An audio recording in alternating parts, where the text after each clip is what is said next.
Hello, നമ്മുടെ മഴതോരും മുമ്പയുടെ വരാനിരിക്കുന്ന ഒരു കിടിലൻ എപ്പിസോഡിൻ്റെ സ്റ്റോറി ആട്ടോ പറയാൻ പോകുന്നത്. അപ്പോൾ എല്ലാവരും സ്റ്റോറി മുഴുവനായിട്ട് കേൾക്കുക, സപ്പോർട്ട് ചെയ്യുക. സബ്സ്ക്രൈബ് ചെയ്യാത്തവരൊന്ന് സബ്സ്ക്രൈബ് ചെയ്യുക കേട്ടോ. അതുപോലെ വീഡിയോ ഒന്ന് ലൈക്ക് ചെയ്യാനും ഹൈപ്പ് ചെയ്യാനും മറക്കരുത്. എന്നാൽ നേരെ സ്റ്റോറിയിലേക്ക് പോകാം. അങ്ങനെ നമ്മുടെ അലീനയെ പുറത്താക്കാനായിട്ട് ശിവശങ്കരനും അതുപോലെ രാജീവും ബന്ധുമിത്രാദികളും എല്ലാവരും കൂടെ വലിയൊരു സംഘമായി തന്നെ നമ്മുടെ കടപ്പാട്ടൂർ വീട്ടിലേക്ക് എത്തിച്ചേരുക കേട്ടോ. നെടുമ്പുരയ്ക്കൽ വീട്ടിലേക്ക് എത്തിച്ചേരുകയാണ്. എല്ലാവരെയും ഒറ്റ വാക്കിൽ എന്ന പോലെ ബാലചന്ദ്രൻ എല്ലാവരെയും ഒതുക്കുന്നുണ്ട്. ഇനി ആരും അലീന പ്രശ്നം പറഞ്ഞുകൊണ്ട് തൻ്റെ വീട്ടിലേക്ക് കാലെടുത്ത് കുത്തേണ്ട ആവശ്യമില്ല എന്നും പറഞ്ഞിട്ട് കണക്കിന് കൊടുത്തിട്ടാണ് അവരെയൊക്കെ പറഞ്ഞേക്കുന്നത്. പക്ഷേ അവസാനം വൈജ ശശിയാവുന്നുണ്ടെങ്കിലും ശിവശങ്കറിനും രാജീവനും വൈജയ്ക്കൊപ്പം തന്നെ നിൽക്കുകയാണ്. എന്ത് തന്നെ വന്നാലും അലീനയെ പറഞ്ഞയച്ചിട്ട് തങ്ങളിനി ജോലി സ്ഥലത്തേക്ക് പോകത്തുള്ളൂ എന്നുള്ളൊരു തീരുമാനം അവരെടുത്തിട്ടുണ്ട്. അപ്പോൾ അങ്ങനെയൊക്കെയാണ് കഥകൾ മുന്നോട്ട് പോയിക്കൊണ്ടിരിക്കുന്നത് കേട്ടോ. ആ ഇടയ്ക്ക് വൈജയന്തിക്ക് എങ്ങനെയെങ്കിലും അലീനയുടെ പ്രശ്നം സോൾവ് ചെയ്യണം, അലീനെ എങ്ങനെയെങ്കിലും പറഞ്ഞേക്കണം എന്നുള്ള ഒറ്റ ചിന്ത മാത്രമേ ഉള്ളൂ. മക്കളുടെ കാര്യങ്ങളൊന്നും മര്യാദക്ക് നോക്കാൻ പോലും നേരമില്ല കേട്ടോ. മക്കൾ എങ്ങോട്ട് പോകുന്നു, എന്ത് ചെയ്യുന്നു എന്നുള്ളതൊന്നും വൈജയുടെ ഒരു വിഷയമേ അല്ല. ഒരു ദിവസം വൈജയന്തിയോട് ചോദിച്ചിട്ട് തന്നെയാണ് നമ്മുടെ ബബിത ഇങ്ങനെ കാമുകൻ്റെ കൂടെ കറങ്ങാൻ പോണത്. അപ്പോൾ അതിന് വേറെ റീസൺ പറഞ്ഞത് കൂട്ടുകാരിയുടെ ബർത്ത്ഡേ ആണ്. അപ്പോൾ അതിൻ്റെ സെലിബ്രേഷൻ ഉള്ളത് കൊണ്ട് തന്നെ അവളുടെ വീട്ടിൽ അന്ന് സ്റ്റേ ചെയ്തിട്ട് പിറ്റേ ദിവസമേ വരത്തുള്ളൂ എന്നൊക്കെ പറഞ്ഞിട്ടാണ് പോകുന്നത്. പക്ഷേ ഇവിടെ എന്താ സംഭവിച്ചതെന്ന് വെച്ചാൽ വാഗമണിലൊരു റിസോർട്ട് എടുത്തിട്ട് ആ റിസോർട്ടിലേക്കാണ് നമ്മുടെ അമലുണ്ടല്ലോ, അമൽ ബബിതയും കൂട്ടി പോയേക്കുന്നത്. അപ്പോൾ വേറെ കൂട്ടുകാരും കൂടി ഉണ്ട് കേട്ടോ. അമലിൻ്റെ കുറച്ച് ഫ്രണ്ട്സും കൂടെ ഉണ്ട്, കപ്പിൾസൊക്കെ ആയിട്ടും അല്ലാതെയും കുറച്ച് ഫ്രണ്ട്സൊക്കെ ഉണ്ട്. പക്ഷേ ബബിതയ്ക്ക് അതൊന്നും ഇഷ്ടപ്പെടില്ല. ബബിതയ്ക്ക് ഇവർ മാത്രം മതി എന്നുള്ളൊരു തീരുമാനമായിരുന്നു. പക്ഷേ അവരെല്ലാവരും കൂടി ഒരുമിച്ചാണ് പോകുന്നത്. അങ്ങനെ അവിടെ പോയി പിറ്റേ ദിവസമൊക്കെ ആണ് തിരിച്ചു വരുന്നത് കേട്ടോ. അങ്ങനെ തിരിച്ച് വന്ന് അപ്പോൾ അലീനയ്ക്ക് മനസ്സിലാവുന്നുണ്ട് ബബിത വീട്ടിലില്ല എന്നുള്ള കാര്യം മനസ്സിലാവുന്നുണ്ട്. ആ വിവരം അലീന ബാലചന്ദ്രനോട് പറയുകയും ചെയ്യുന്നുണ്ട് കേട്ടോ. അപ്പോൾ ബാലചന്ദ്രൻ പറയുന്നുണ്ടാവും അവൾ ചിലപ്പോൾ കൊല്ലപ്പള്ളിയിലെങ്ങാനും പോയിട്ടുണ്ടാവും എന്ന് പറയുമ്പോൾ കൊല്ലപ്പള്ളിയിലേക്കൊന്നും പോയില്ല, വേറെ എന്തോ ട്രിപ്പോ അങ്ങനെ എന്തോ ആണെന്ന് തോന്നുന്നു. അതോ ഏതോ കൂട്ടുകാരിയുടെ ബർത്ത്ഡേ എന്തോ ആണെന്ന് തോന്നുന്നു. അവിടെ മാഡത്തോട് പറയുന്നത് ഞാൻ കേട്ടതാണ്, അതിനു വേണ്ടി പോയതാണെന്ന് തോന്നുന്നു എന്ന് പറയട്ടോ. എങ്ങോട്ടാണ് പോയത് എന്നൊന്നും അറിയത്തില്ലല്ലോ എന്ന് ബാലചന്ദ്രൻ പറയുമ്പോൾ ഒരു പക്ഷേ ആ കൂട്ടുകാരിയുടെ വീട്ടിൽ തന്നെ ഉണ്ടാകും എന്നൊക്കെ പറഞ്ഞ് ആശ്വസിപ്പിക്കുകയും ചെയ്യുന്നുണ്ട്. വൈജയ്ക്ക് ഒരു ശ്രദ്ധയില്ല. വൈജയ്ക്ക് ഇപ്പോൾ എങ്ങനെയെങ്കിലും നിന്നെ ഇവിടെ നിന്ന് പറഞ്ഞേക്കണം, ആ ഒരു ചിന്ത മാത്രമേ ഉള്ളൂ. മക്കളെ ഇങ്ങനെ തല തിരിഞ്ഞു പോകുന്നു എന്നൊന്നും ഉള്ള ഒരു ചിന്ത വൈജയ്ക്കില്ല എന്ന് ഇങ്ങനെ ബാലചന്ദ്രൻ പറയുകയും ചെയ്യുന്നുണ്ട്.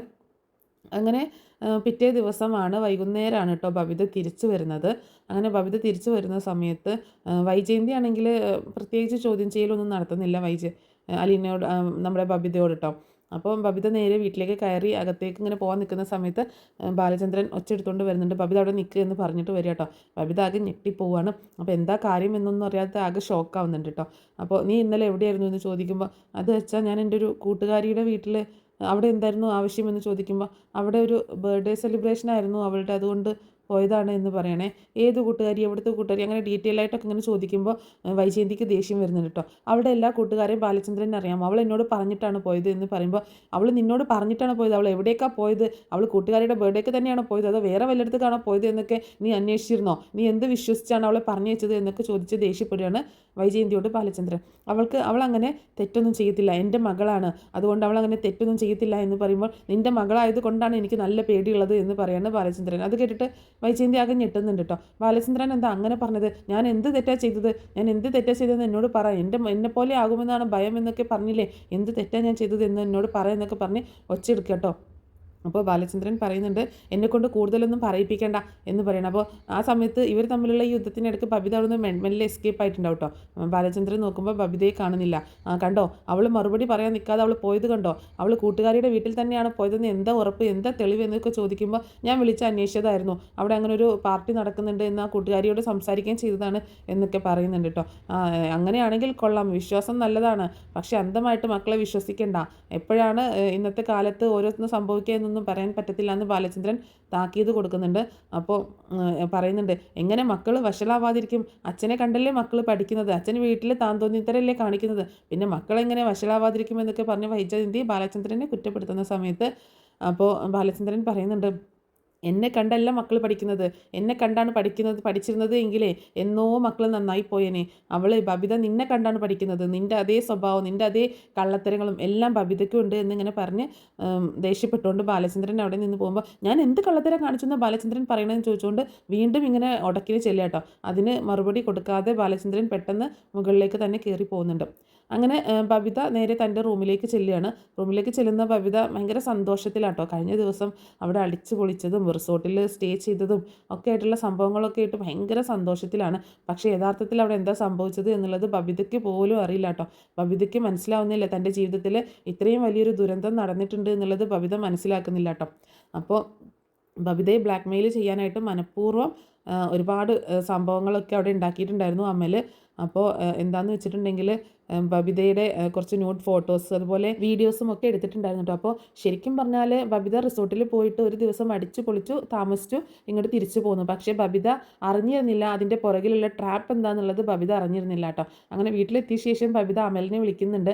അമൽ ആദ്യം ഫോൺ എടുക്കുന്നില്ല കേട്ടോ. അപ്പോൾ ഈ അമൽ ഇതെന്താ ഫോൺ എടുക്കാത്തത്, ഞാൻ വീട്ടിലെത്തിയ കാര്യം പറയാനായിട്ട് വിളിക്കുമ്പോൾ ഇന്നലത്തെ എന്ത് രസമുള്ള ദിവസമായിരുന്നു എന്നൊക്കെ ആലോചിച്ച് ഇങ്ങനെ വിളിക്കുക കേട്ടോ. അങ്ങനെ 2 തവണ റിങ് ചെയ്തിട്ടും അമൽ ഫോൺ എടുക്കുന്നില്ല. അമലാണെങ്കിലോ ശല്യം വിളിക്കുന്നുണ്ട്. അമലിൻ്റെ ആവശ്യം കഴിഞ്ഞു കേട്ടോ. അതാണ് അമൽ ഫോൺ എടുക്കാത്തത്. അങ്ങനെ 3ാമത്തെ തവണ വിളിക്കുമ്പോഴാണ് അമൽ ഫോൺ എടുക്കുന്നത്. അപ്പോൾ ഇവളിങ്ങനെ ആകെ പരവശപ്പെട്ട് ഇങ്ങനെ നടക്കുന്നതൊക്കെ അലീന ശ്രദ്ധിക്കുന്നുണ്ട് കേട്ടോ. അലീന കാണുന്നുണ്ടായിരുന്നു ബബിതയുടെ ഈ പെരുമാറ്റമൊക്കെ. അപ്പോൾ അലീനയെ കാണുമ്പോൾ ഒന്ന് പതുങ്ങിയിട്ട് ബബിത അവിടെ നിന്ന് മാറിപ്പോകുന്നുണ്ട്. പിന്നെ 3ാമത്തെ തവണ ഫോൺ ചെയ്യുമ്പോഴാണ് അമൽ ഫോൺ എടുക്കുന്നത്. എന്താ എന്ന് ചോദിക്കുന്ന സമയത്ത്, നീ എന്താ ഞാൻ വിളിച്ചിട്ട് ഫോൺ എടുക്കാത്ത, എത്ര നേരം ഞാൻ വിളിക്കുന്നു എന്ന് ചോദിക്കേട്ടോ. എന്താ ഇത്ര അത്യാവശ്യം, നമ്മളിപ്പോൾ പിരിഞ്ഞതല്ലേ ഉള്ളൂ എന്ന് അമൽ പറയുമ്പോൾ, അതുകൊണ്ടാണ് ഞാൻ വിളിച്ചത്, എന്ത് രസമായിരുന്നു അല്ലേ ഇന്നലത്തെ ഒരു ദിവസം എന്നൊക്കെ പറയുമ്പോൾ അമലിന് മനസ്സിൽ ലഡു പൊട്ടുകയാണ്. അപ്പോൾ ഇവളെ ഇനിയും നമ്മുടെ ട്രാപ്പിലേക്ക് കൊണ്ടുവരാൻ പറ്റും എന്നുള്ളത് അമലിന് മനസ്സിലാവട്ടോ. അപ്പോൾ ബബിതയാണെങ്കിൽ ഇങ്ങനെ ഓരോ സംഭവങ്ങളും പറഞ്ഞ് കൊഞ്ചിക്കുഴഞ്ഞ് ഭയങ്കര റൊമാൻറ്റിക് ആയിട്ട് ഇങ്ങനെ സംസാരിക്കുകയൊക്കെ ചെയ്യുന്നുണ്ട്. അലീന ഇവരുടെ ഇതിങ്ങനെ വാച്ച് ചെയ്യുകയും ചെയ്യുന്നുണ്ട് കേട്ടോ. അങ്ങനെ പിറ്റേ ദിവസം ആണ് ബബിത കോളേജിലേക്ക് പോണത്. പിന്നെ കോളേജിലേക്ക് പോയിട്ട് അന്ന് വൈകിട്ട് ബബിത കോളേജ് വിട്ട് വരുന്നത് ആകെ തകർന്ന ഒരു പെൺകുട്ടിയായിട്ടാട്ടോ. എന്ത് ചെയ്യണമെന്നറിയാത്തൊരവസ്ഥയിലാണ് ബബിത വരുന്നത്. ബബിത നേരെ വന്ന് ബബിത വരുന്നത് അലീന കാണുന്നുണ്ട്. ആകെ ഒരു വിഷമിച്ചിട്ടാണ് വരുന്നതെന്ന് അലീന മനസ്സിലാക്കുന്നുണ്ട് കേട്ടോ.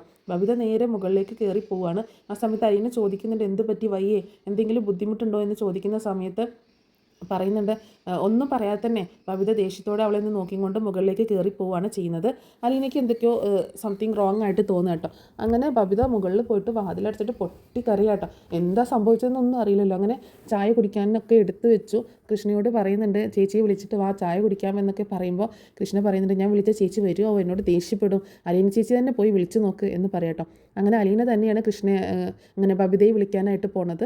അങ്ങനെ റൂമിലേക്ക് ചെല്ലുന്ന സമയത്ത് ഡോറിൽ മുട്ടുമ്പോൾ ബബിത തുറക്കുന്നില്ല കേട്ടോ.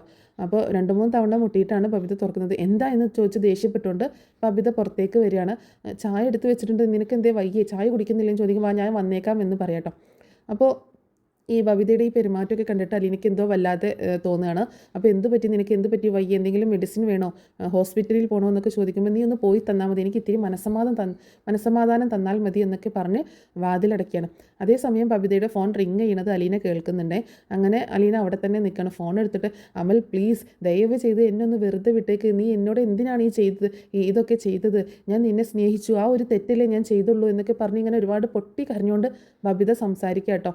എന്തോ കാര്യമായിട്ട് ബബിതയ്ക്ക് പറ്റിയിട്ടുണ്ടെന്നുള്ളത് അലീനയ്ക്ക് മനസ്സിലാവുകയാണ്. അലീനയാണെങ്കിൽ എന്ത് ചെയ്യും, എങ്ങനെ ബബിതയോട് ചോദിച്ച് മനസ്സിലാക്കും എന്നോർത്തിട്ട് ആകെ ഇങ്ങനെ വിഷമിച്ച് നിൽക്കുക കേട്ടോ. അങ്ങനെ വീണ്ടും അലീന ഡോറിൽ മുട്ടുന്നുണ്ട്. ആ സമയത്ത് ബബിത വന്ന് ഡോറ് തുറക്കുമ്പോൾ എന്താ എന്ന് ചോദിക്കുക കേട്ടോ. അപ്പോൾ അലീന ബലമായിട്ട് തന്നെ റൂമിലേക്ക് കയറുകയാണ്. എന്താ പറ്റിയത്, നിനക്ക് എന്ത് പറ്റിയെന്ന് ചോദിക്കുമ്പോൾ എനിക്കൊന്നും പറ്റിയില്ല, എനിക്ക് എന്ത് പറ്റാനാണ്, പിന്നെ നീ എന്താ ഫോണിലൂടെ ആരോടോ കരഞ്ഞ് പറയുന്നുണ്ടായിരുന്നല്ലോ എന്തൊക്കെയോ, എന്താണ് കാര്യം, എന്താ സംഭവിച്ചതെന്ന് എന്നോട് പറ, എന്തെങ്കിലും അബദ്ധം പറ്റിയിട്ടുണ്ടോ നിനക്ക് എന്നൊക്കെ ചോദിക്കുമ്പോൾ എന്താ അബദ്ധം പറ്റുക, നീ ഒന്ന് പോയേ, നീ എന്നെ വെറുതെ ദേഷ്യം പിടിപ്പിക്കാതെ, നീ ആരാ എൻ്റെ കാര്യത്തിലൊക്കെ ഇടപെടാൻ, നീ ആരാ എന്നെ ചോദ്യം ചെയ്യാൻ എന്നൊക്കെ ചോദിച്ച് ബബിത ഇങ്ങനെ ഒരുപാട് ദേഷ്യപ്പെട്ട് സംസാരിക്കുകയാണ് അലീനയോട്. ആ സമയത്ത് അലീന വളരെ ഉറച്ച ഒരു ശബ്ദത്തിൽ നന്നായിട്ട് ദേഷ്യപ്പെട്ടുകൊണ്ട് തന്നെ മര്യാദക്ക് എന്താ സംഭവിച്ചതെന്ന് പറഞ്ഞു, അല്ലെങ്കിൽ ഞാൻ ഇപ്പോൾ അച്ഛനോടോ നിൻ്റെ അമ്മയോടും പറഞ്ഞു കൊടുക്കും എന്ന് പറയാട്ടോ. എന്തോ ഒരു കാര്യമായിട്ട് നിൻ്റെ ജീവിതത്തിൽ സംഭവിച്ചിട്ടുണ്ട്, അതിൻ്റെ ടെൻഷനിലാണ് നീ, എന്താണെന്ന് നീ എന്നോട് പറയുന്നതാണ് നിനക്ക് നല്ലത്, അത് നമുക്ക് എങ്ങനെയെങ്കിലും മാറ്റിയെടുക്കാൻ പറ്റും, അതല്ല അച്ഛനെയും അമ്മയൊക്കെ അറിയിച്ചു കഴിഞ്ഞാൽ ഈ പ്രശ്നം വഷളാവത്തേ ഉള്ളൂ, നീ പറയുന്നില്ലെങ്കിൽ ഞാൻ ഇപ്പോൾ അച്ഛനെ വിളിച്ചുകൊണ്ട് വരും എന്ന് പറഞ്ഞ് ഭീഷണിപ്പെടുത്തുമ്പോൾ ബബിത ഒന്ന് ഞെട്ടിപ്പോകുന്നുണ്ട് കേട്ടോ. അപ്പോൾ എന്നിട്ടും ബബിത ഒന്നും പറയുന്നില്ല. ശരി ശരി എന്നാൽ ഞാൻ പോയി അച്ഛനെ വിളിച്ചുകൊണ്ട് വരാം, നീ അച്ഛനോട് പറഞ്ഞാൽ മതി, കഴിഞ്ഞ ദിവസം നീ ഇവിടെ ഉണ്ടായിരുന്നില്ല എന്നുള്ള കാര്യമൊക്കെ എനിക്കറിയാം, നീ എവിടെയാണ് പോയത് എന്നുള്ളതും ആരുടെ കൂടെയാണ് പോയത് എന്നുള്ളതൊക്കെ എനിക്ക് നന്നായിട്ട് അറിയാം, അപ്പോൾ ഞാൻ ആ കാര്യങ്ങളൊക്കെ അച്ഛനോട് പറഞ്ഞോളാം, അച്ഛൻ്റെ അടുത്ത് ബാക്കി കാര്യങ്ങൾ നീ പറഞ്ഞാൽ മതി എന്ന് പറഞ്ഞ് ദേഷ്യപ്പെടുകയാണ് അലീന. എന്നിട്ട് അലീന പുറത്തേക്ക് പോകാൻ നിൽക്കുമ്പോൾ പോവില്ലേ നിൽക്ക് എന്ന് പറയാട്ടോ. എന്താ എന്ന് ചോദിക്കുമ്പോൾ അത് ഒരു ചെറിയ പ്രശ്നമുണ്ട് എന്ന് പറയാണ്. എന്താണ് പ്രശ്നം, എന്നോട് പറയാൻ പറ്റുന്നതാണെങ്കിൽ പറയാമെന്ന് പറയുമ്പോൾ പവിത അങ്ങനെ പെട്ടെന്ന് പൊട്ടി കരഞ്ഞു പോകും കേട്ടോ. ഇങ്ങനെ മുഖം പൊത്തി അങ്ങനെ പൊട്ടിക്കരയാണ്. അത് കണ്ടപ്പോൾ അലീനയ്ക്ക് ഭയങ്കര വിഷമമാവുന്നുണ്ട്. അലീന ചെന്നിട്ട് മോളെ എന്ത് പറ്റി നിനക്ക്, എന്താ നിനക്ക് പറ്റിയത് എന്ന് ചോദിക്കുമ്പോൾ പെട്ടെന്ന് ആ സമയത്ത് അലീന ബബിതയെ ഇങ്ങനെ തോളിൽ കൈ വെച്ചിട്ട് എന്താണ് നിനക്ക് പറ്റിയത് മോളെ എന്ന് ചോദിക്കുന്ന സമയത്ത് ശരിക്കും ബബിതയ്ക്കൊരു ഭയങ്കര ഫീല് തോന്നുന്നു. പെട്ടെന്ന് അലീനയെ കെട്ടിപ്പിടിച്ചുകൊണ്ട് പൊട്ടിക്കരയാട്ടോ. എനിക്കിങ്ങനെ ഒരു അബദ്ധം പറ്റി ചേച്ചി എന്നും പറഞ്ഞുകൊണ്ട് പൊട്ടിക്കരയാണ്. അപ്പോൾ ഉണ്ടായ സംഭവങ്ങളൊക്കെ ബബിത ഇങ്ങനെ അലീനയോട് പറയുന്നുണ്ട് കേട്ടോ. അമലിൻ്റെ കൂടെ ഇങ്ങനെ റിസോർട്ടിൽ പോയിരുന്നു, പക്ഷെ അവൻ എന്നെ ചതിക്കുകയായിരുന്നു, അവൻ എൻ്റെ കുറേ ന്യൂഡ് ഫോട്ടോസൊക്കെ എടുത്തു, അതൊക്കെ വെച്ച് എന്നെ ഭീഷണിപ്പെടുത്തുകയാണ് ഇപ്പോൾ ചെയ്യുന്നത്, ഫോട്ടോസും വീഡിയോസൊക്കെ അവൻ്റെ ഫോണിലുണ്ട്, അവൻ പറയുന്ന സമയത്ത് അവൻ്റെ കൂടെ ചെന്നില്ല എന്നുണ്ടെങ്കിൽ അവൻ അതൊക്കെ പബ്ലിക്കാക്കുമെന്ന് പറഞ്ഞ് എന്നെ ഭീഷണിപ്പെടുത്തുകയാണ്, ഞാൻ എന്താ ചെയ്യേണ്ടത്, ഞാൻ മരിച്ചു കളയും, അച്ഛനും അമ്മയൊക്കെ ഇത് അറിഞ്ഞു കഴിഞ്ഞാൽ പിന്നെ ഞാൻ ജീവിച്ചിരുന്നിട്ട് കാര്യമുണ്ടോ, അവരെന്നെ കൊല്ലും, അവരും പിന്നെ പുറത്തിറങ്ങി നടക്കാൻ പറ്റത്തില്ലല്ലോ, കൃഷ്ണമോളുടെ കാര്യമാണെങ്കിലോ, അങ്ങനെയൊക്കെ പറഞ്ഞ് നാട്ടിൽ ഇനി എങ്ങനെ ജീവിക്കും എന്നൊക്കെ പറഞ്ഞ് ഇങ്ങനെ പൊട്ടിക്കരയാണ് ബബിത. എല്ലാം കേട്ടിട്ട് ആകെ തകർന്ന് നിൽക്കുകയാണ് അലീന. എന്ത് ചെയ്യും, എങ്ങനെ ഇതിൽ നിന്ന് രക്ഷപ്പെടും, എങ്ങനെ ബബിതയെ രക്ഷപ്പെടുത്തും, ഒരു ഐഡിയ അല്ല കേട്ടോ. അപ്പോൾ അലീനയാണെങ്കിൽ ബബിതയെ കുറേ വഴക്ക് പറയുന്നുണ്ട്. നീ എന്ത് കാര്യത്തിനാണ് അവൻ്റെ കൂടെ പോയത്, അന്നേ ഞാൻ നിന്നോട് പറഞ്ഞതല്ലേ അവൻ കൊള്ളൂലെന്ന് എന്നൊക്കെ പറയുമ്പോൾ ശരിയാണ് ചേച്ചി, അലീന ചേച്ചി എന്നോട് പറഞ്ഞിട്ടുണ്ടായിരുന്നു, ആ സമയത്തൊക്കെ അലീന ചേച്ചി എന്ന് പറഞ്ഞിട്ടാട്ടോ സംസാരിക്കുന്നത്. അലീന ചേച്ചി എന്നോട് പറഞ്ഞിട്ടുണ്ടായിരുന്നു അവൻ ശരിയല്ല എന്നുള്ളത്, പക്ഷേ ഞാൻ അവൻ്റെ സ്നേഹത്തിൽ മയങ്ങിപ്പോയി, അവനെ വിശ്വസിച്ച് പോയി, ഞാൻ ശരിക്കും അവനെ എനിക്ക് ഒരുപാട് ഇഷ്ടമായിരുന്നു, ഞാൻ അവനെ വിശ്വസിച്ചു, അതാണ് ഞാൻ ചെയ്ത തെറ്റ് എന്നൊക്കെ പറയണം. അപ്പോൾ അലീനയ്ക്കും പിന്നെ വിഷമം വന്നിട്ട് ഇനി അതൊന്നും പറഞ്ഞിട്ട് കാര്യമില്ലല്ലോ, എന്തായാലും സംഭവിക്കാൻ പാടില്ലാത്ത കാര്യങ്ങൾ സംഭവിച്ചു പോയി എന്ന് കരുതി നമുക്ക് ജീവിച്ചല്ലേ പറ്റൂ, ഇത് എങ്ങനെ കൈകാര്യം ചെയ്യണമെന്ന് നമുക്കൊന്ന് ആലോചിക്കാം, നമുക്ക് അച്ഛനോട് പറഞ്ഞാലോ എന്ന് ചോദിക്കുമ്പോൾ അയ്യോ വേണ്ട ചേച്ചി, അച്ഛനോട് പറയല്ലേ ചേച്ചി, അച്ഛനോട് പറഞ്ഞു കഴിഞ്ഞാൽ അച്ഛൻ എന്നെ കൊല്ലും എന്നൊക്കെ പറയട്ടോ. ശരി, അച്ഛനോട് പറയാതെ നമുക്കിത് എങ്ങനെ സോൾവ് ആക്കാൻ പറ്റുമെന്ന് നമുക്ക് നോക്കാം എന്ന് പറയുന്നുണ്ട്. ഇപ്പോൾ എന്താണ് പ്രശ്നം, ഇപ്പോൾ എന്താണ് അവൻ പറയുന്നതെന്ന് ചോദിക്കുമ്പോൾ ഇപ്പോൾ അവൻ്റെ കൂടെ ചെല്ലാനാണ് പറയുന്നത്, അല്ലാന്നുണ്ടെങ്കിൽ ആ ഫോട്ടോസും വീഡിയോസൊക്കെ പബ്ലിക്കാക്കും, അവൻ വിളിക്കുന്ന സ്ഥലത്ത് അവൻ ചെല്ലാൻ പറഞ്ഞിട്ടുണ്ട് എന്നൊക്കെ പറയാട്ടോ. ഇനിയും അവൻ്റെ കൂടെ ഇതുപോലെ റിസോർട്ടുകളിലും ഒക്കെ പോകണം, ഒരു ദിവസം താമസിക്കണം, അവൻ പറയുന്നത് പോലെ പറയുന്നവരുടെ കൂടെ പോകണം എന്നൊക്കെയാണ് പറഞ്ഞിട്ടുള്ളത്. ശരിക്കും അതൊരു ട്രാപ്പാണ് ചേച്ചി, അതൊരു കൂട്ടുകെട്ടാണ്, ഒരു ക്രിമിനൽ കൂട്ടുകെട്ടാണ്. അവരിങ്ങനെ ഏജൻറ്റുമാരാണ്, ഇങ്ങനെ പെൺകുട്ടികളെ പ്രണയം നടിച്ച് മറ്റുള്ളവർക്ക് എത്തിച്ചു കൊടുക്കുന്ന ഏജൻറ്റുമാരാണ് അവർ എന്നുള്ളത് ഞാൻ ഇപ്പോഴാണ് ചേച്ചി മനസ്സിലാക്കിയത് എന്നൊക്കെ പറഞ്ഞ് ബബിത ഇങ്ങനെ പൊട്ടിക്കരയുന്നുണ്ട്. അങ്ങനെ പിന്നീട് അലീന മുൻകൈ എടുത്തുകൊണ്ട് തന്നെയാണ് ബബിതയുടെ ആ ഒരു ഇഷ്യൂ സോൾവ് ആക്കുന്നത് കേട്ടോ. ബബിതയ്ക്ക് അലീനയാണ് സൂത്രങ്ങളൊക്കെ പറഞ്ഞു കൊടുക്കുന്നത്. ശരി, ഇനി വിളിക്കുമ്പോൾ നീ അവൻ്റെ അടുത്ത് പറ, നീ വിളിക്കുന്ന സ്ഥലത്ത് വരാമെന്ന് പറ, പക്ഷേ ആ മൊബൈൽ നിനക്ക് തരണം എന്ന് പറയാം കേട്ടോ. അതായത് ആ ഫോട്ടോസും വീഡിയോസൊക്കെ എടുത്തു വെച്ചിട്ടുള്ള മൊബൈൽ, ആ വീഡിയോസ് നീ ഡിലീറ്റ് ചെയ്യണം എന്ന് പറയുമ്പോൾ അങ്ങനെ അവനോട് അവന് ആവശ്യപ്പെടുന്ന എന്തും നടത്തി തരാമെന്നൊക്കെ എന്നൊക്കെ പറയട്ടോ. അപ്പോൾ ബബിത പറയുന്നു ചേച്ചി അതെങ്ങനെ സാധിക്കും, എനിക്ക് പറ്റില്ല ചേച്ചി ഇനി അവൻ്റെ മുന്നിലേക്ക് ചെല്ലാൻ എന്ന് പറയുമ്പോൾ നമുക്ക് തൽക്കാലം അവനിൽ നിന്ന് രക്ഷപ്പെടണമെങ്കിൽ എന്തെങ്കിലും വഴി കണ്ടെത്തണം, നീ അവനെ വിളിക്കി എന്നിട്ട് ഇപ്പോൾ തന്നെ പറ എന്ന് പറയണം. അങ്ങനെ ബബിത വിളിക്കുന്നുണ്ട് കേട്ടോ. ബബിത വിളിക്കുമ്പോൾ അമൽ ഫോൺ എടുത്തിട്ടാണെങ്കിൽ പറയുന്നുണ്ട് എന്താ കാര്യം എന്ന് ചോദിക്കുകയാണ് അമൽ. ആ ഫോട്ടോസും വീഡിയോസും ഡിലീറ്റ് ചെയ്യൂ അമൽ പ്ലീസ് എന്നൊക്കെ പറഞ്ഞ് ബബിത വീണ്ടും കെഞ്ചുമ്പോൾ ശരി, നിൻ്റെ മുന്നിൽ വെച്ച് തന്നെ ഞാൻ ആ ഫോട്ടോസും വീഡിയോസും ഡിലീറ്റ് ചെയ്തേക്കാം, നീ ഒരു വട്ടം കൂടി എൻ്റെ കൂടെ ഒന്ന് വാ, ഞാൻ വിളിക്കുന്ന സ്ഥലത്ത് ഞാൻ വിളിക്കുന്ന സമയത്ത് നീ ഒന്നുകൂടി വാ എന്ന് പറയട്ടോ. അമൽ പ്ലീസ് എന്നെ വെറുതെ വിട്ടേക്കാം അമൽ, ഞാൻ എങ്ങനെയെങ്കിലും ജീവിച്ച് പൊക്കോളാം എന്നൊക്കെ പറഞ്ഞ് ബബിത ഇങ്ങനെ കേണ അപേക്ഷിക്കുക കേട്ടോ.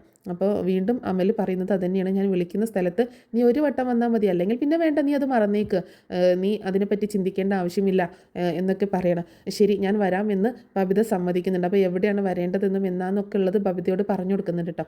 അതിനനുസരിച്ച് ബബിതയും അതുപോലെ അലീനയും കൂടി പ്ലാൻ തയ്യാറാക്കിയിട്ട് അങ്ങോട്ടേക്ക് ചെല്ലുകയാണ്.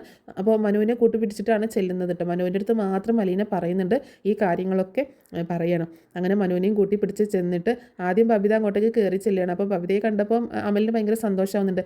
നീ വന്നു അല്ലേ, വാ ഇവിടെ ഇരിക്കും, നമുക്ക് കുറച്ച് കാര്യങ്ങൾ സംസാരിക്കാനുണ്ട്. അപ്പോൾ കുറച്ച് ഫ്രണ്ട്സൊക്കെ ഉണ്ടായിരുന്നു കേട്ടോ. അപ്പോൾ ഏതൊക്കെയോ ഫ്രണ്ട്സ് ഇങ്ങനെ വന്നുകൊണ്ടിരിക്കുകയാണ്, ഫുഡ് വാങ്ങിക്കാനൊക്കെ പോയിട്ടുണ്ട്.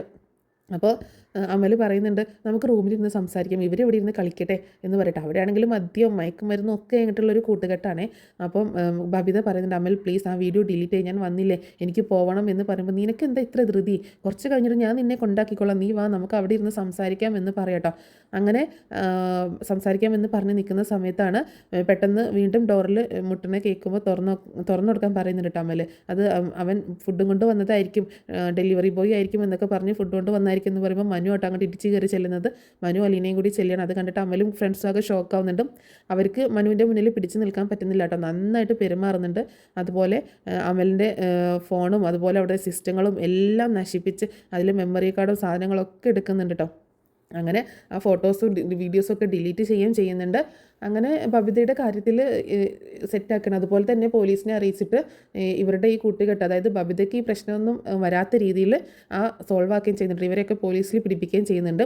അങ്ങനെ എന്താണെങ്കിലും അലീന ഇടപെട്ടത് കൊണ്ടാണ് ബബിതയെ സേവ് ചെയ്യാൻ പറ്റിയത്. അങ്ങനെ അവർ വീട്ടിലേക്ക് തന്നെ തിരിച്ചെത്തട്ടോ. മനു ആണെങ്കിൽ ബബിതയെ നന്നായിട്ട് വഴക്ക് പറയുന്നുണ്ട് കേട്ടോ. അങ്ങനെ ബബിതയാണെങ്കിൽ പൊട്ടി കരഞ്ഞു പോകണം. അപ്പോൾ വീട്ടിലൊക്കെ ഇത് അറിഞ്ഞു കഴിഞ്ഞാൽ ഭയങ്കര പ്രശ്നമല്ലേ. പക്ഷേ വീട്ടിൽ അറിയിക്കാതിരിക്കാനും പറ്റില്ല. അങ്കിൾ എന്നെ വഴക്ക് പറയും, നീ ഇതൊന്നും എന്നോട് പറഞ്ഞില്ലല്ലോ എന്നൊക്കെ പറഞ്ഞിട്ട്. അതുകൊണ്ട് പ്ലീസ് മനുവേട്ട ഇപ്പോഴൊന്നും പറയില്ലേ മനുവേട്ട, ഞാൻ പിന്നെ മരിക്കുന്നതാണ് നല്ലത്, അച്ഛനും അമ്മയ്ക്ക് ഇത് അറിഞ്ഞാലെന്നൊക്കെ പറഞ്ഞ് ബബിതയും പൊട്ടി കരയുന്നുണ്ട്. അങ്ങനെ അവസാനം മനു പറയുന്നുണ്ട്, നീ ഇത്രയും നാളും വെറുത്തിരുന്ന ഇവള് വേണ്ടി വന്നില്ലേ നിന്നെ രക്ഷിക്കാൻ, നിൻ്റെ അച്ഛനോ അമ്മയോ ആരെങ്കിലും ഉണ്ടായോ, നിനക്ക് ഇവളോട് ദേഷ്യമായിരുന്നില്ലേ, വെറുപ്പായിരുന്നില്ലേ, നീ എന്തൊക്കെ ഇവളോട് ക്രൂരതകൾ കാണിച്ചിട്ടുണ്ട്, എന്നിട്ടും നിനക്കൊരാവശ്യം വന്നപ്പോൾ അലീനയല്ലേ ഉണ്ടായിരുന്നുള്ളൂ നിന്നെ രക്ഷിക്കാനായിട്ട്, നിന്നെ സേവ് ചെയ്യാനായിട്ട്, അലീന ഇല്ലായിരുന്നെങ്കിൽ നീ ഇന്ന് ജീവിച്ചിരിക്കുമായിരുന്നു എന്നൊക്കെ ചോദിച്ച് വഴക്ക് പറയാണ് മനു കേട്ടോ. അപ്പോൾ മനുവിനെ അറിയാം ആ സമയത്തൊക്കെ അലീന നമ്മുടെ വൈജയുടെ മകളാണ് എന്നുള്ള സത്യമൊക്കെ അറിയാം കേട്ടോ. അപ്പോൾ ബബിതയാണെങ്കിൽ പൊട്ടി കരഞ്ഞോണ്ട് അലീനയെ കെട്ടിപ്പിടിക്കണ്ട. സോറി അലീന ചേച്ചി, എനിക്ക് എന്നോട് ക്ഷമിക്കണം, ഞാൻ ഒരുപാട് തെറ്റുകൾ ചെയ്തിട്ടുണ്ട്, എന്നോട് ക്ഷമിക്കണം എന്നൊക്കെ പറഞ്ഞ് ഇങ്ങനെ പൊട്ടി കരയാണ്. അപ്പോൾ അലീന പറയുന്നുണ്ട് സാരമല്ല മോളെ, അതൊക്കെ അറിയാതെയല്ലേ എന്ന് പറയണം. ആ സമയത്ത് മനു ചോദിക്കുന്നുണ്ട്, നീ എന്ത് വിചാരിച്ചാണ്, ഇവൾ ആരാണെന്ന് വിചാരിച്ചാണ് നീ ഇങ്ങനെ പറയുന്നത്. കേട്ടിട്ട് മനുവിൻ്റെ മുഖത്തേക്ക് ഇങ്ങനെ സംശയത്തോടെ നോക്കുകയാണ് ബബിത. അലീനയും ആണെങ്കിൽ ആകെ ഷോക്കായിട്ട് നിൽക്കണം, ഒന്നും പറയില്ലേ എന്നുള്ളൊരു മട്ടിലാണ് അലീന നിൽക്കുന്നത് കേട്ടോ. അപ്പോൾ മനു പറയുന്നുണ്ട്, ശരി ഞാനൊന്നും പറയുന്നില്ല, ഈ കാര്യങ്ങളൊക്കെ അറിയേണ്ട സമയത്ത് അറിയിക്കേണ്ടവർ തന്നെ നിന്നെ അറിയിച്ചോളും എന്ന് പറയട്ടോ. അങ്ങനെ അവർ വീട്ടിലേക്ക് എത്തുന്ന സമയത്ത് ഇതിൻ്റെയൊക്കെ ഏകദേശം ഒരു സൂചന ബാലചന്ദ്രനെ കിട്ടിയിട്ടുണ്ടായിരുന്നു കേട്ടോ. അപ്പോൾ ഇവർ വരുന്നതും നോക്കി നിൽക്കുകയാണ് ബാലചന്ദ്രൻ. അങ്ങനെ ബാലചന്ദ്രൻ്റെ അടുത്തേക്ക് ബാലചന്ദ്രൻ താഴേക്ക് ഇറങ്ങി വരുന്നുണ്ട് ഇവർ വരുന്ന സമയത്ത്. ആ സമയത്ത് വൈജയുണ്ട്. അപ്പോൾ എത്രയും വഷളായി എന്നുള്ള കാര്യങ്ങളൊന്നും വൈജയ്ക്ക് അറിയില്ല കേട്ടോ. എന്താണ് സംഭവിച്ചത് എന്നൊന്നും അറിയില്ല. ബബിതയ്ക്ക് എന്തോ പ്രശ്നം പറ്റിയിട്ടുണ്ട് എന്നൊക്കെ മാത്രമേ അറിയുള്ളൂ. അങ്ങനെ ഇവർ കയറി വരുന്ന സമയത്ത് തന്നെ അലീനയെ വഴക്ക് പറയണം വൈജയന്തി കേട്ടോ. നീ എന്താടി എൻ്റെ മോളെ കൊണ്ടുപോയി ചെയ്തത്, നീ ആരെ കൂടെയാണ് എൻ്റെ മോളെ പറഞ്ഞു വിട്ടത്, നീ എന്താടി എൻ്റെ മോളെ തെറ്റിലേക്ക് കൊണ്ടുപോകണം എന്നൊക്കെ പറഞ്ഞ് അലീന ഇങ്ങനെ പഴി ചാരിക്കൊണ്ടിരിക്കുകയാണ്. അപ്പോൾ ബാലചന്ദ്രൻ നന്നായിട്ട് വഴക്ക് പറയുന്നുണ്ട്. അങ്ങനെ ബാലചന്ദ്രൻ അലീനയും അതുപോലെ ബബിതയും കൂട്ടിയിട്ട് മുകളിലേക്ക് പോവാട്ടോ. അപ്പോൾ മനുവും കൂടെ ചെല്ലുന്നുണ്ട്. വൈജയന്തി ആണെങ്കിൽ ആകെ ദേഷ്യപ്പെട്ട് ഇങ്ങനെ നിൽക്കുക ചെയ്യുന്നു കേട്ടോ, അലീനയോടുള്ള ദേഷ്യം. അങ്ങനെ റൂമിലേക്ക് എത്തിയ സമയത്ത് ബബിത പൊട്ടി കരഞ്ഞുകൊണ്ട് അച്ഛനെ കെട്ടിപ്പിടിക്കണം. അച്ഛാ സോറി അച്ഛാ, എനിക്ക് അറിയാതെ പറ്റിപ്പോയതാണ് അച്ഛാ, അച്ഛനോട് ക്ഷമിക്കുക അച്ഛാ എന്നൊക്കെ പറഞ്ഞ് ഒരുപാട് പൊട്ടി കരഞ്ഞ് ഇങ്ങനെ സോറിയൊക്കെ പറയുന്നുണ്ട്. അങ്ങനെ ബാലചന്ദ്രൻ പറയുന്നുണ്ട്, എന്നോടല്ല നീ സോറി പറയേണ്ടത്, നീ ഇത്രയും നാളും അവഹേളിച്ച, ഇത്രയും നാളും നിന്ദിച്ച, ഇത്രയും നാളും നിന്നെ ഒരു അനിയത്തി പോലെ കണ്ട് നിന്നെ സ്നേഹിക്കുകയും സഹായിക്കുകയും നിനക്ക് വേണ്ടി കാര്യങ്ങളൊക്കെ ചെയ്തു തരികയും ചെയ്ത ഒരു പാവം പെൺകുട്ടിയുണ്ട് ഈ വീട്ടിൽ, അവളോടാണ് നീ സോറി പറയേണ്ടത്. കാരണം അവൾ വേണ്ടി വന്നു നിന്നെ രക്ഷിക്കാൻ, നിന്നെ ജീവിതത്തിലേക്ക് കൂട്ടിക്കൊണ്ടുവരാൻ അവൾ വേണ്ടി വന്നു, അവൾ ആരാണെന്ന് വിചാരിച്ചാണ് നീ എന്നൊക്കെ പറയുമ്പോൾ അച്ഛാ സോറി, ഞാൻ അലീന ചേച്ചിയോട് സോറി പറഞ്ഞിട്ടുണ്ട് അച്ഛാ എന്നൊക്കെ പറയട്ടോ. വെറും സോറി പറഞ്ഞാൽ പോരാ, നിൻ്റെ ജീവിതമാണ് അവൾ നിനക്ക് നിൻ്റെ കയ്യിലേക്ക് തിരിച്ചു തന്നിരിക്കുന്നത്. അതും ഒരു വീട്ടുവേലക്കാരിയായി വന്ന ഒരു ഹോം നേഴ്സായി വന്നിട്ടുള്ള ഒരു പെൺകുട്ടി, അവൾ ആരാണെന്ന് വെച്ചിട്ടാണ് നീ അവളോട് ഇത്രയും നാളും പെരുമാറിയത്. ഞാൻ പറയുന്ന കാര്യം കേട്ട് കഴിഞ്ഞാൽ പിന്നെ നീ ജീവിതത്തിൽ നിൻ്റെ സങ്കടം മാറത്തില്ല, നിനക്ക് കുറ്റബോധം മാത്രമേ ഉണ്ടായിരിക്കത്തുള്ളൂ, ഇത്രയും നാളും അലീനയോട് ചെയ്തത് ഓർത്തിട്ട് എന്ന് പറയട്ടോ. അച്ഛാ അലീന ചേച്ചി ഇവിടുത്തെ ഹോം നേഴ്സ് അല്ലേ, അത്രയല്ലേ ഉള്ളൂ എന്ന് ചോദിക്കുമ്പോൾ ഹോം നേഴ്സോ, എവിടുത്തെ ഹോം നേഴ്സ്, അലീന ഹോം നേഴ്സായിട്ട് വന്നത് എങ്ങനെയാണ്, നിൻ്റെ മുത്തശ്ശനാണ് അലീനയെ ഇങ്ങോട്ടേക്ക് കൂട്ടിക്കൊണ്ടുവന്നത്, മുത്തശ്ശൻ ഒരാളെ ഇങ്ങോട്ടേക്ക് കൂട്ടിക്കൊണ്ടുവന്നത് വെറുതെ ഒന്നുമില്ല, ഈ വീട്ടിലെ അംഗമായിട്ട് തന്നെയാണ് അവളെ ഇങ്ങോട്ടേക്ക് കൂട്ടിക്കൊണ്ടുവന്നത് എന്ന് പറയട്ടോ. ഈ വീട്ടിലെ അംഗമായിട്ടെന്നോ, അതെ നിൻ്റെ ചേച്ചിയാണ് അലീന എന്ന് പറയട്ടോ. അച്ഛാ അത് അച്ഛൻ പറഞ്ഞിട്ടുണ്ടല്ലോ അലീന ചേച്ചി എന്ന് വിളിക്കണമെന്ന്, എൻ്റെ ചേച്ചിയാണ്, അച്ഛൻ മകളായിട്ട് അംഗീകരിച്ചു എന്നൊക്കെ പറഞ്ഞിട്ടുണ്ടല്ലോ, അത്രയല്ലേ ഉള്ളൂ എന്ന് ചോദിക്കുമ്പോൾ അത്രയല്ല ഉള്ളത്. അപ്പോൾ ആ സമയത്ത് കൃഷ്ണയും അങ്ങോട്ടേക്ക് വരുന്നുണ്ട്. അപ്പോൾ കൃഷ്ണ പറയാണ്, അലീന ചേച്ചി നമ്മുടെ സ്വന്തം ചേച്ചിയാണ് ചേച്ചി എന്ന് പറയട്ടോ. നീ എന്താ മോളെ ഈ പറയുന്നത് എന്ന് ചോദിക്കുമ്പോൾ ബാലചന്ദ്രൻ പറയുന്നുണ്ട്, നിങ്ങളുടെ അമ്മ വിവാഹത്തിന് മുൻപ് പ്രസവിച്ച കുഞ്ഞാണ് അലീന എന്ന് പറയട്ടോ. അത് കേട്ടിട്ടും ബബിത ആകെ ഞെട്ടിപ്പോവാണ്. അപ്പോൾ ആകെ ഷോക്കായി പോവാണ് ബബിത. കേട്ടതൊന്നും വിശ്വസിക്കാൻ കഴിയാതെ ഇങ്ങനെ ആകെ ഷോക്കായിട്ട് നിൽക്കുക കേട്ടോ ബബിത. ആ സമയത്ത് ബാലചന്ദ്രൻ പറയുന്നുണ്ട്, അതെ നിൻ്റെ സ്വന്തം ചേച്ചിയാണ്, അതുകൊണ്ടാണ് ഞാൻ നിന്നോട് ചേച്ചി എന്ന് വിളിക്കാൻ ആവശ്യപ്പെട്ടിട്ടുള്ളത്. നിൻ്റെയും രോഹിത്തിൻ്റെയും കൃഷ്ണമോളുടെയും ഒക്കെ സ്വന്തം ചേച്ചിയാണ് അലീന എന്ന് പറയടാ. അച്ഛാ അതെങ്ങനെ എന്താ സംഭവിച്ചത് എനിക്കൊന്നും മനസ്സിലാവുന്നില്ല എന്ന് പറയുമ്പോൾ, തൽക്കാലം നീ ഇത്രയും അറിഞ്ഞാൽ മതി, അറിഞ്ഞ കാര്യം മനസ്സിൽ വെക്കുക, അല്ലാതെ മറ്റൊരാളോട് പറയാനായിട്ട് നിൽക്കണ്ട, അതുകൊണ്ട് ദോഷം മാത്രമേ സംഭവിക്കുള്ളൂ എന്ന് പറയുമ്പോൾ, അമ്മയുടെ മോളാണ് അലീന ചേച്ചി എന്ന് എന്നിട്ട് അമ്മ ചേച്ചിയോട് എന്തെല്ലാം കാര്യങ്ങളാണ് ചെയ്യുന്നത് വെച്ചാൽ, അപ്പോൾ അമ്മ ഇക്കാര്യം അറിയിക്കേണ്ടതെന്ന് ചോദിക്കുമ്പോൾ വേണ്ട, അമ്മ ഇക്കാര്യം അറിയണ്ട, അമ്മ അറിഞ്ഞു കഴിഞ്ഞാൽ പിന്നെ അമ്മ ജീവിച്ചിരിക്കത്തില്ല, അതുകൊണ്ട് അമ്മയോട് ഒരിക്കലും ഇക്കാര്യങ്ങളൊന്നും പറയണ്ട എന്ന് തന്നെ പറയട്ടോ. അപ്പോൾ എല്ലാം കേട്ടിട്ട് ബബിതയാണെങ്കിൽ ഭയങ്കര സന്തോഷവും സങ്കടവും ഒക്കെ കൂടിയിട്ട് അലീനെ ഇങ്ങനെ കെട്ടിപ്പിടിക്കണം. സോറി ചേച്ചി, ഞാൻ അറിഞ്ഞില്ലല്ലോ എൻ്റെ ചേച്ചിയാണെന്ന് എന്ന് പറഞ്ഞ് ഇങ്ങനെ കെട്ടിപ്പിടിക്കാട്ടോ. അപ്പോൾ അതൊക്കെ കണ്ട് കണ്ണ് നിറഞ്ഞ് നിൽക്കുകയാണ് കൃഷ്ണയും അതുപോലെ ബാലചന്ദ്രനും മനുവൊക്കെ. അപ്പോൾ എന്താണെങ്കിലും ബബിതയും തിരിച്ചറിഞ്ഞിരിക്കുകയാണ് അലീന തൻ്റെ സ്വന്തം ചേച്ചിയാണ്, അമ്മയുടെ മകളാണ് എന്നുള്ള ഒരു സത്യം. അപ്പോൾ ഇനി അങ്ങോട്ട് അവർ ശരിക്കും ഒരു സെറ്റായിട്ടാണ് നിൽക്കുന്നത് കേട്ടോ. അപ്പോൾ ബബിതയും ഇപ്പോൾ വൈജയന്തിക്കെതിരെ തിരിയാണ്. അപ്പോൾ അത് വൈജയന്തിക്ക് കൂടുതൽ ദേഷ്യം കൂട്ടുകയാണ് അലീനയോട്. കാരണം തൻ്റെ മക്കൾ ഓരോരുത്തരായിട്ട് തന്നിൽ നിന്ന് അകന്നു പോവുകയാണെന്ന് മനസ്സിലാക്കുകയാണ്. വളരെ സംഭവബഹുലമായിട്ടാണ് ഓരോ എപ്പിസോഡും കടന്നു പോകുന്നത് കേട്ടോ. അപ്പോൾ എല്ലാവർക്കും ഈ സ്റ്റോറി ഇഷ്ടമായിട്ടുണ്ടാവുമെന്ന് വിചാരിക്കുകയാണ്. നമ്മുടെ ബബിതയുടെ ഇഷ്യൂയും അതുപോലെ രോഹിത്തിൻ്റെ ഇഷ്യൂ ഒക്കെ ഉണ്ട്. അപ്പോൾ രോഹിത്തിൻ്റെ സ്റ്റോറി എന്താണെന്നുള്ളത് ഞാൻ ഉടനെ തന്നെ പറഞ്ഞ് അപ്ലോഡ് ചെയ്യുന്നതായിരിക്കും.